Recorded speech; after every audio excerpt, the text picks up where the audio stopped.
Big boss ఇచ్చిన టాస్క్లో అయితే 2 టీమ్స్ కూడా ఓడిపోవడం జరిగింది. ఇంక వైల్డ్ కార్డు ఎంట్రీ అయితే ఉండబోతుంది అంటూ బిగ్ బాస్ అయితే తెలియజేసుకుంటూ రావడం జరిగింది. ఇంక నెక్స్ట్ విలేజ్ టాస్క్ అందించడం జరిగింది. ఇందులో భైరవపురం అలాగే నాగపురం అంటూ 2 పురాలు అయితే ఉంటాయి. అయితే ఆ 2 ఊర్లో నుండి భైరవపురంలో ప్రెసిడెంట్గా నిఖిల్ ఉంటాడు. ఇంక నాబిల్ అయితే డ్రింకర్గా ఒక తాగుబోతుగా ఉంటాడు. ఆదిత్య అయితే ఒక రైతు బిడ్డగా అలాగే పేరున గాసిప్ అని చెబుతూ అక్కడ మాటలు ఇక్కడ మాటలు చెప్పే అమ్మాయిలాగా ఉంటుంది.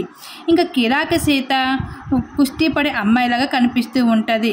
ఇంకా నాగపురం ప్రెసిడెంట్గా అయితే యశ్విని ఉంటుంది. ఇంకా పృథ్వీ అయితే పాన్ షాప్ నడుపుతూ ఉంటాడు. మణికంఠ అయితే బాడీ గార్డ్ లాగా వ్యవహరిస్తూ ఉంటాడు. యశ్విని ప్రెసిడెంట్ కాబట్టి నైనిక అయితే ఫుడ్ సప్లై చేస్తూ అమ్మాయిలాగా కనిపిస్తూ ఉంటుంది. విష్ణుప్రియ అయితే విలేజ్కి టూరిస్టు అమ్మాయిలాగా వచ్చేటట్లుగా అయితే ఈ విధంగా యాక్ట్ చేస్తూ వచ్చేసింది ఈ టాస్క్లో. ఇంక ఈ టీమ్స్ కూడా ఎంతో బాగా బిగ్ బాస్ ఇచ్చిన పాత్రలతో ఒదిగిపోయారు.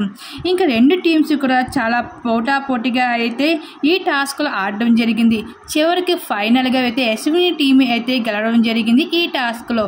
మీరు దీని మీద మీరేమనుకుంటున్నారు? మీ అభిప్రాయాన్ని తప్పకుండా కామెంట్ సెక్షన్లో షేర్ చేసుకోండి.